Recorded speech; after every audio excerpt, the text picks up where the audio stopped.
So this just happened. We just found out that Charlie Kirk got shot. It's fucking awful. And is he dead? No, I don't think so. That's what was just... One of the guys out there just said it was confirmed that he's dead. In the lobby was just... I've been looking. I haven't seen anything that said confirmed. Whoa. Murder for having a different opinion from somebody else. Yeah. Different ideology from somebody else. Yeah. Yeah. I mean, I don't know. Beliefs that didn't align. Did it or, Yeah. I'm sorry? dead? Yeah. Rest in peace. We're in Fuck. Fox News.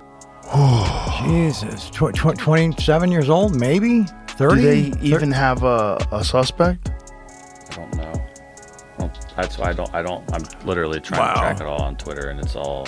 Fuck. Nobody deserves it. He doesn't deserve that. They're reporting that Charlie has died. That he's dead. At the age of 31. Incomprehensible. The loss is so enormous for his family, of course, but for our country. And yeah, for me personally too. I can't quite get my arms around the fact that he's gone. We just found out Charlie Kirk got shot. Those words hit like a thunderclap, echoing through the studio of the Joe Rogan Experience.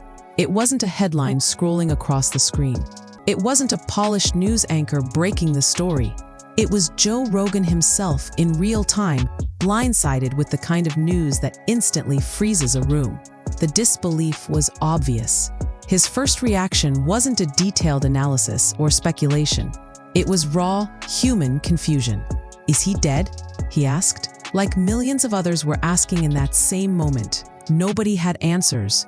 Nobody could confirm. It's someone's hot take. Live in the moment. Yeah, that's a crazy take. Crazy take is that. What was the take? That they deserved it? That's why I didn't want to pair it. Right. Here you go. Dave Portnoy reposted it. You found it? All right, here. Put it. It's only 10 seconds. In which a shooting like this happens. You can put the headphones on. You can hear Yeah, it. and again, to emphasize what you just emphasized, we don't know any of the full details of this. That we don't know if this was a supporter shooting their gun off in celebration, or so we have no idea. But That's what the crazy thing was. Oh, that's it. Yeah, if it was a supporter shooting their gun off in celebration. What? Someone shot their gun off in celebration and killed him. You shoot. The silence between the questions was heavy, filled with shock and fear. At just 27 or maybe 30 years old, Charlie Kirk, one of the most polarizing voices of the conservative movement, was suddenly at the center of a tragedy. The words, "rest in peace," slipped out, unsteady, almost like Rogan couldn't believe he was saying them. This wasn't a planned segment. This wasn't a debate. It was real-time chaos, captured live. And that's what made it unforgettable.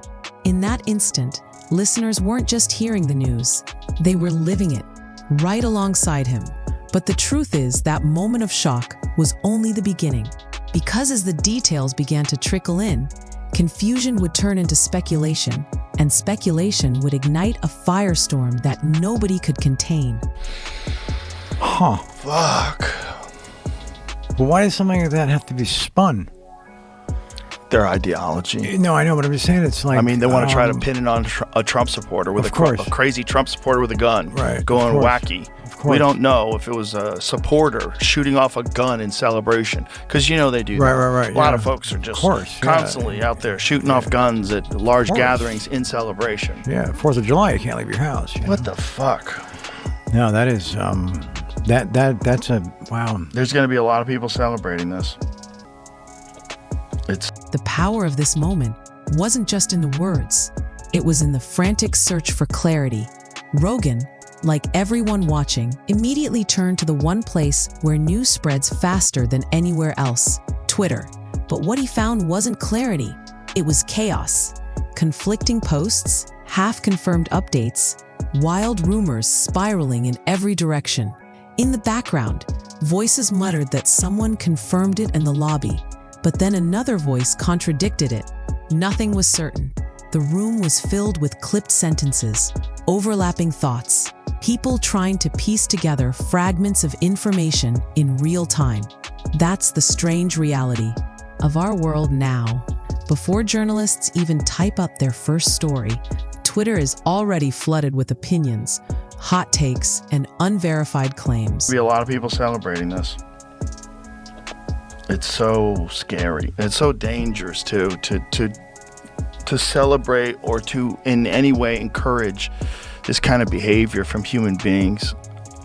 He's not a violent guy who's talking to people on college campuses. Wasn't even particularly rude. Who's tried to be pretty reasonable with people. And in this case, it left Rogan and his guest struggling to figure out the most basic fact. Was Charlie Kirk alive or dead?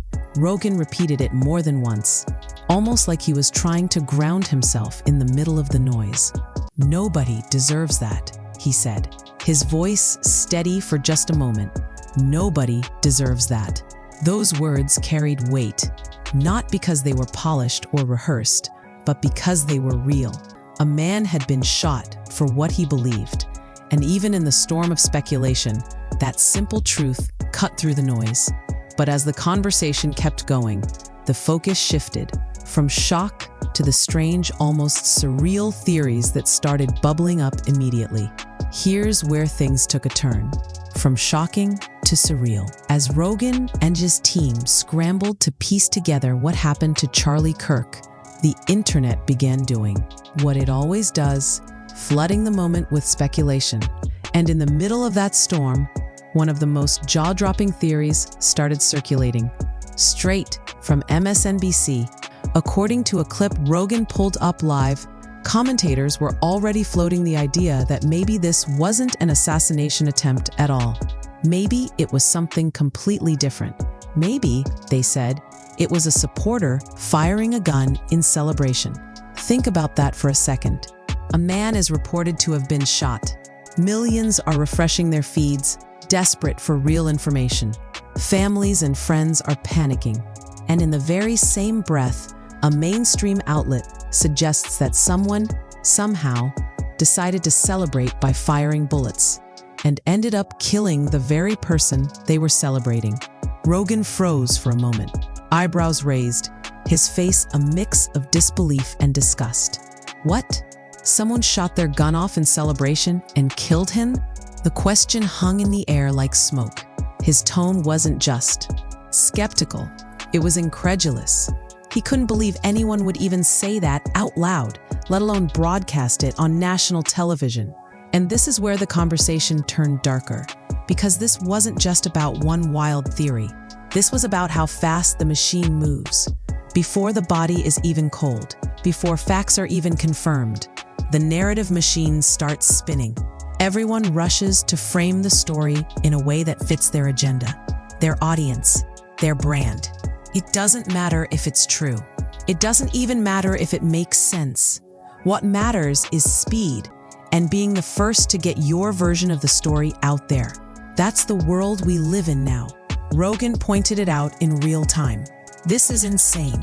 They don't know what happened, but they're already making up stories. And he's right, because when a theory like that goes viral, it's not just entertainment, it's poison. People latch onto it. They repeat it. They argue about it online. And soon enough, it takes on the shape of truth in some corners of the internet. Suddenly, it doesn't matter what really happened. It matters what people believe happened. That's the danger of these moments. A tragedy becomes a meme. A human life becomes content. And the absurdity of a celebratory gunfire theory becomes just another headline in the chaos. But underneath Rogan's disbelief was something more important, a warning. If people are willing to believe something this outrageous, if media outlets are willing to float it without hard evidence, then what chance does truth really have? That's when this story stopped being just about Charlie Kirk and started becoming a case study in how misinformation now spreads faster than facts, faster than empathy, faster than basic human decency. Beneath all the noise and speculation, there was something deeply human at the core of this conversation. Rogan, known for his tough, unfiltered style, stripped everything back to the basics. Nobody deserves this. Whether you agreed with Charlie Kirk or not, whether you found his politics inspiring or infuriating, he was still a person, a young man, a voice with family, friends, and people who loved him. That reminder cut through the chaos like a knife, because behind every headline is someone's life and someone's loss. Rogan went further, warning that this kind of violence doesn't just silence one person, it silences many. If people start to believe they can be targeted simply for sharing their beliefs, fewer will speak up. The chilling effect is real. People second-guess what they say, where they go, how public they make their opinions. That fear reshapes society in ways most don't even notice. But Rogan also pointed out something darker. Sometimes violence doesn't just silence, it sparks retaliation. The risk, he warned, was that this could trigger something bigger. More anger, more division, maybe even more violence. That's the ripple effect. And it doesn't end with one man. It spreads to every person watching, every community on edge, every family wondering if their loved one could be next. And that's when the conversation turned to the bigger system that feeds all of this, the political machine that thrives on chaos. This is gross, Rogan said bluntly. And he wasn't just talking about the shooting itself. He was pointing at something larger. The way division in America has become a product, a business model. He argued that there are people, entire industries even, that profit from stoking outrage. They push division not because they believe in it, but because it pays. They amplify fear because fear keeps people hooked. And in a moment like this, when a high-profile conservative voice is shot, that machine kicks into overdrive. Every side rushes to weaponize the tragedy, spinning it into proof of their larger narrative. For some, it's evidence of political extremism. For others, it's evidence of media bias. Either way, it stops being about Charlie Kirk and starts being about the war. That's why Rogan's words hit so hard, because he wasn't just condemning the act, he was condemning the system that feeds off it. They love that we're divided, he said, frustrated. They profit off that division. And he's right. For years, America's polarization has been treated like a show to sell tickets, not a problem to solve. The scary part is that when violence gets folded into that narrative, it doesn't just divide, it destabilizes. It creates flashpoints, tipping points, moments where people feel pushed too far. And if history has shown anything, it's that those flashpoints can erupt into something far worse. But even as Rogan warned about the dangers of division, he also had harsh words for the role of media in fueling the fire. Rogan didn't hold back when it came to the media. He called out the way networks spin tragedies, the way commentators gaslight audiences, and the way propagandists disguise themselves as journalists. He was furious that instead of focusing on the victim or the truth, some voices immediately tried to twist the narrative for clicks. He emphasized that nobody in those moments seems to think about the family, the people actually suffering. Instead, the tragedy becomes raw material for content.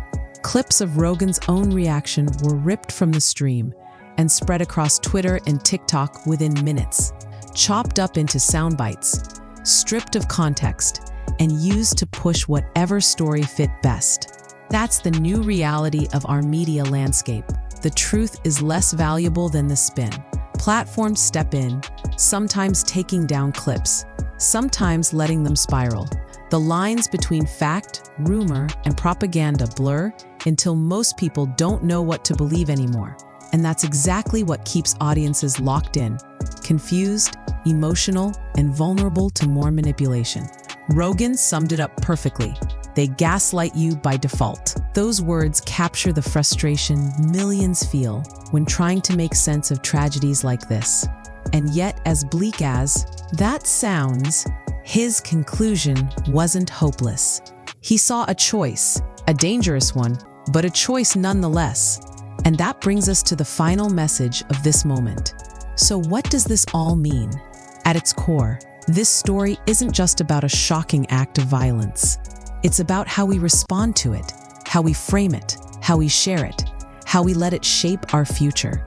From the stunned silence of Joe Rogan's opening words to the frantic search for confirmation, from the wild theories and hot takes to the sobering reminder of the human cost, the arc of this story reflects the world we live in.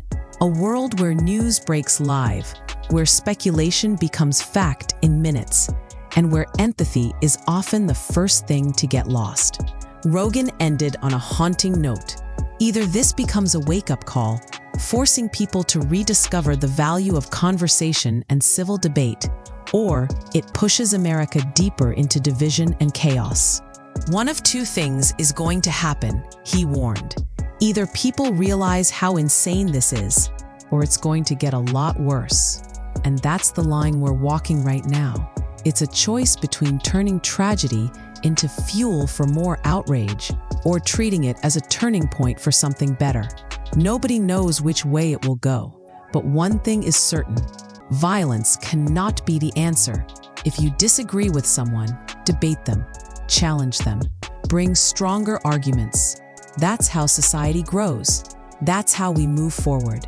Because if we keep celebrating tragedy, if we keep turning lives into hashtags, then the next live reaction we hear won't just be disbelief, it'll be despair.